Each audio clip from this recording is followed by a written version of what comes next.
This past month, I've been very invested in a couple of the Resident Evil games in the series, and the one that sticks out to me most is the 2019 Resident Evil 2 Remake. Not only is the game fun and enjoyable, but it's also a good horror survival strategy game. My first couple of playthroughs of the game, I had struggled to remember quite a few of the puzzles from my previous playthroughs. But all in all, the game is really solid. It's one of my favorites of all time even.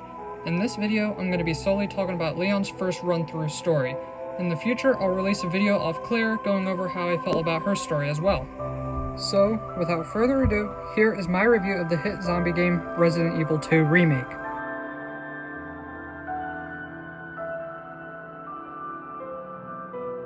The character gameplay doesn't consist of much outside of running, shooting, stabbing, or slicing.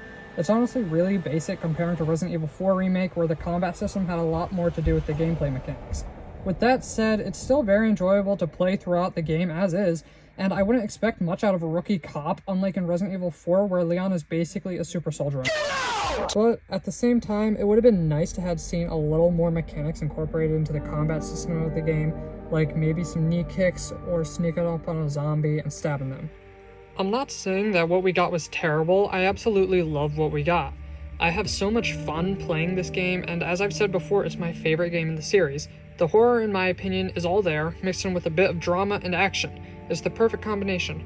But, with that being said, I would still have loved more combat mechanics added to the game. Mr. X is one of the scariest villains in the Resident Evil franchise. Whenever you think you're safe and away from him, he finds his way back to you.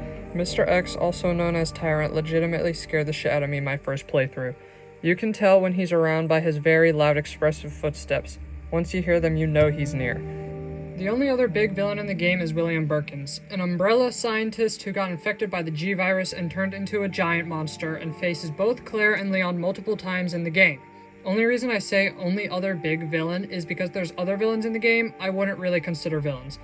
Like Ada Wong. Sure, she's interpreted as a villain, but I see her more as an anti-hero in a sense.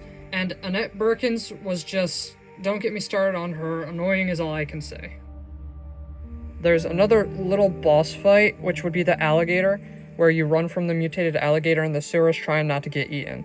But there's also the dogs, which are annoying as hell, so we're not going to talk about them. There is one thing that they left out of not only this game, but the third as well, and that would be the giant spiders. I would have absolutely loved to see the giant spiders in the remake. It's such a shame that they were cut out. It was such a good addition to the originals. The design of the characters and backgrounds are really, really good. They did a good reimagining of the original RE2 Raccoon City, which would have been very easy to mess up, but they succeeded heavily. Every single area you play at the game is absolutely amazing, from the RPD, to the parking garage, to the sewers, to the laboratory. Each and every area adding more and more difficult opponents. In my eyes, the graphics are actually pretty good for the time the game released. Sometimes the characters' faces can look a little goofy, but aside from that, there's nothing I can really complain about. The characters are really good adaptations, the zombies look like zombies, the backgrounds are amazing. I can't complain. I mean, sometimes when it comes to the graphics, the game can look just a little bit pixelated, especially in darker areas when your brightness is up higher. But really, for a 2019 game, that's all I can complain about when it comes to the graphics. In my eyes, the story is absolutely phenomenal. It's very enjoyable and has not a single cutscene that bores me. Every time I replay the game outside of speedruns, I always watch the cutscenes. It's so good, it genuinely feels like you're watching a movie. I remember first playing the game, I loved Ada and Leon's chemistry, and you don't know how shocked and pissed I was when I found out that she wasn't FBI but rather a mercenary instead, and basically just used Leon. The only good thing Annette did was shoot Ada, but even she couldn't finish the job.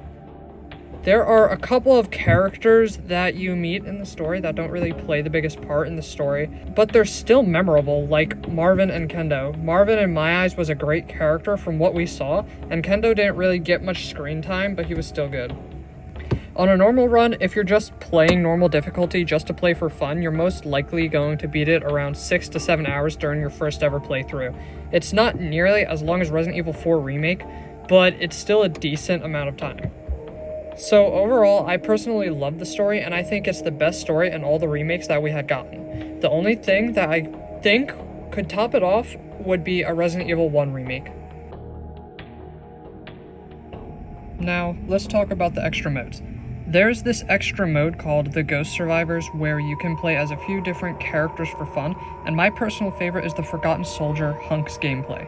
It's very fun to play as other characters other than Leon and Claire for a change. It may be only around 6 to 7 minutes at a time, but it's still really fun.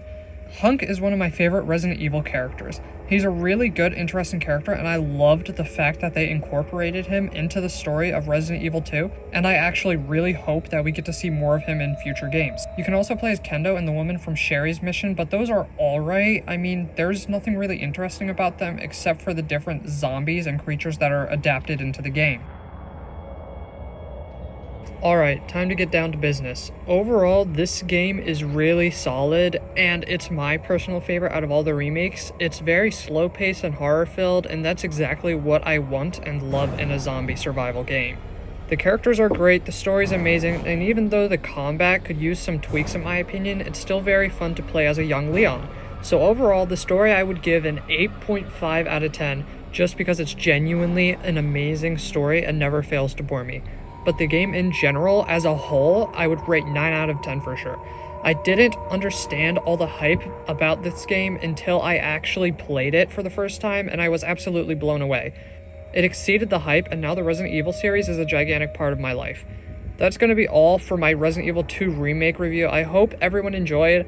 I'll be posting more off these games and other games in the future, so make sure to check those out when they release. I'll see you guys later.